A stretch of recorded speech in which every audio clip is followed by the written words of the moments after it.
Bonjour à tous, aujourd'hui nous nous retrouvons pour un DPE sur Archimiste. Et avant toute chose, nous commençons par la construction du bâtiment, c'est les murs. Vous cliquez sur mur porteur, vous sélectionnez un point et vous restez bien appuyé afin de pouvoir construire votre mur.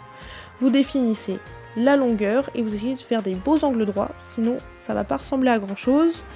Une fois que vous avez terminé, vous allez avoir une surface bleue, ça veut dire que votre bâtiment il est bien fermé et c'est ça que nous souhaitons. Vous allez sélectionner votre mur et vous allez aller dans éditer pour lui donner une composition. Là vous avez du calcaire dur, donc vous allez sélectionner le parpaing de vin en cliquant sur nouveau matériau et vous allez retirer le béton cellulaire. Retirer le matériau, voilà. Maintenant passons aux menuiseries. Les menuiseries c'est tout simple, vous cliquez sur ouverture et vous cliquez à l'endroit où vous souhaitez cette ouverture. Vous allez pouvoir lui donner une largeur, une hauteur et une surface. Pour l'effacer, c'est très simple, vous sélectionnez la menuiserie que vous aviez et vous appuyez sur effacer. Vous pouvez définir si c'est une porte, le type d'ouverture, le matériau, le vitrage et vous pouvez surtout définir les dimensions. Donc avec la largeur et la hauteur. Voilà, là on vient de modifier notre porte, maintenant on modifie notre menuiserie. On veut 1,20 m. Donc là ça s'affiche. Et là, je me suis trompée, j'ai mis 0,20 m. Je peux tout de suite rectifier, il n'y a pas besoin de supprimer, vous avez juste à rectifier dans la menuiserie. Une fois que vous avez placé toutes vos menuiseries, vous allez pouvoir passer aux cloisons. Les cloisons intérieures, c'est très important pour définir les volumes. Donc comme tout à l'heure, vous sélectionnez le mur et vous allez éditer. Parce que les murs, à part si ce sont des murs porteurs, à l'intérieur ne vont pas être en parpaing de vin, on va avoir finalement des plaques de plâtre, tout simplement pour définir les espaces. Donc vous allez aller chercher les carreaux de plâtre de 70. Ok. Vous ajoutez le matériau et vous supprimez le calcaire dur, retirez le matériau. Vous appuyez. Voilà, vous retirez le matériau et vous appuyez sur la croix en haut à droite et ça vous affiche directement votre composition, elle est automatiquement mise. Donc vous allez faire ça pour toutes les cloisons. Vous essayez de faire bien des volumes fermés afin d'avoir des volumes différents et de ne pas modifier la structure de votre bâtiment, c'est le plus important. Une fois que vous avez fini, ça ressemble à ça. Et maintenant que nous avons toutes nos cloisons, nous allons pouvoir faire les menuiseries intérieures afin de circuler dans notre bâtiment. Pareil que tout à l'heure, vous sélectionnez ouverture et vous placez l'ouverture à l'endroit où vous la souhaitez. On va pas avoir des portes de 1,20 m, c'est bien trop grand, on va prendre des portes de 90 cm. C'est classique, c'est standard, ok ? Et donc là on le fait pour toutes nos ouvertures. Maintenant que nous avons fait toutes nos ouvertures, nous passons au plancher bas. Le plancher bas, très simple, vous allez dans le bandeau en haut, vous sélectionnez le sol, vous lui appliquez un nom, sol, très original, et vous l'éditez. Mon sol, je le souhaite en béton armé avec du carrelage, donc je vais aller sélectionner le matériau, comme tout à l'heure dans la liste déroulante. Béton armé, ajouter le matériau, je retire le béton plein, retirer le matériau, et je vais aller chercher mon carrelage pour finir. Ça va être donc la composition de mon sol.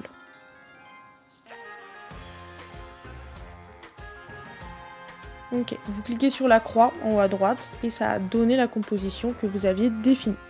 Pour le plancher haut, ça va être exactement pareil. Vous allez dans plafond en haut, vous lui donnez un nom. Donc là, ce sont des combles, je l'appelle comble, hyper original comme tout à l'heure. Vous allez éditer sa composition, exactement comme tout à l'heure, c'est le même procédé. Et donc moi, je souhaite de la laine de verre. Donc je vais aller chercher ma laine de verre, ici. Et là, attention, je me retrouve à avoir 15 cm. Et moi, je veux seulement 8 cm, donc vous cliquez sur le matériau et vous lui définissez une nouvelle épaisseur. Vous cliquez sur OK, la croix, et vous avez donné à votre plancher haut une composition.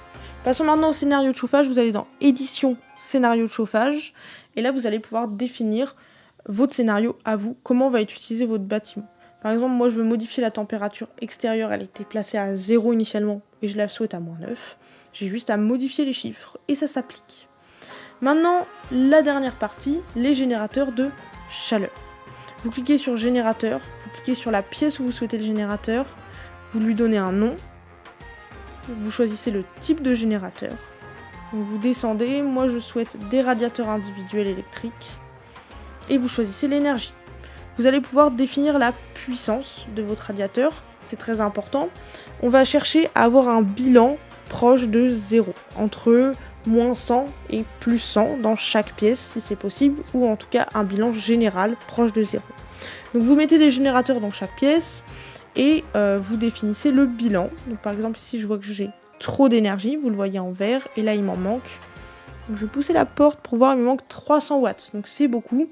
Je vais donc modifier la puissance. Donc je passe à 700 watts, et là il me manque 1 watt, c'est parfait, on ne peut pas faire mieux. Vous le faites pour toutes les pièces. Donc vous prenez toujours des radiateurs autonomes, et vous modifiez la puissance. Donc la 29 watts, c'est très bien. Ici j'ai beaucoup trop d'énergie, donc je vais réduire. Donc vous allez pouvoir des fois tâtonner un peu, vous n'allez pas réussir à trouver tout de suite. Donc si vous êtes à plus ou moins 50 watts, allez même 70 watts, c'est pas très impactant. Tant que le bilan général, il n'excède pas 200 watts. Vous pouvez soit mettre un générateur par pièce, soit vous pouvez mettre plusieurs générateurs par pièce. Il n'y a pas d'importance, l'idée c'est que le bilan soit proche de 0. Donc ici je vais mettre 2 générateurs par exemple. Voilà, super. Donc il me manque un peu d'énergie. Je vais augmenter la puissance de un de mes 2 générateurs. Voilà, 67 watts, c'est parfait. Vous faites pareil pour la dernière pièce. Vous pourrez même en mettre dans les toilettes si vous souhaitez. C'est pas obligatoire. Il faut savoir que ça reste un volume général quand même. Voilà. Et là, vous pouvez voir en bas dans les résultats, mon bilan il est de 150 watts. Donc c'est bien, c'est proche de 0. Donc on va garder cette configuration-là. Et maintenant, on va faire un truc important quand même. On va s'intéresser à la rose des vents. Parce qu'en fonction de l'orientation de notre bâtiment, on va pas avoir les mêmes besoins. Vous cliquez sur rose des vents, pour la déplacer, vous cliquez au milieu et vous la déplacez. Et pour déplacer l'orientation de votre rose des vents, vous n'allez pas bouger votre bâtiment, vous allez juste bouger la rose des vents, vous cliquez sur une des branches, un peu sur le côté, et vous la déplacez. Place aux résultats maintenant. Les résultats, vous les voyez depuis le début apparaître en bas, sur le bandeau du bas, et donc pour modifier les résultats, vous avez juste à modifier finalement votre bâtiment. Par exemple, vous sélectionnez les murs, au lieu de vouloir des parpaings de vin, vous rajoutez de la laine de verre. Et hop, vous voyez, directement, ça a modifié vos résultats. Donc dans les résultats, vous avez les apports, les déperditions et le bilan. Plus vous avez un bilan qui est important, moins vont consommer pour une même puissance. Ok ? Pareil par exemple, pour vos combles. On veut plus d'isolation, on veut maintenant 20 cm. Et bien on a juste à le modifier et hop, directement notre bilan il change. Et c'est comme ça qu'on améliore finalement et qu'on fait de la rénovation énergétique, en tout cas qu'on la simule dans le logiciel Archimist. Maintenant c'est à vous de jouer pour améliorer ce bâtiment et pour faire un DPE et une très bonne rénovation énergétique.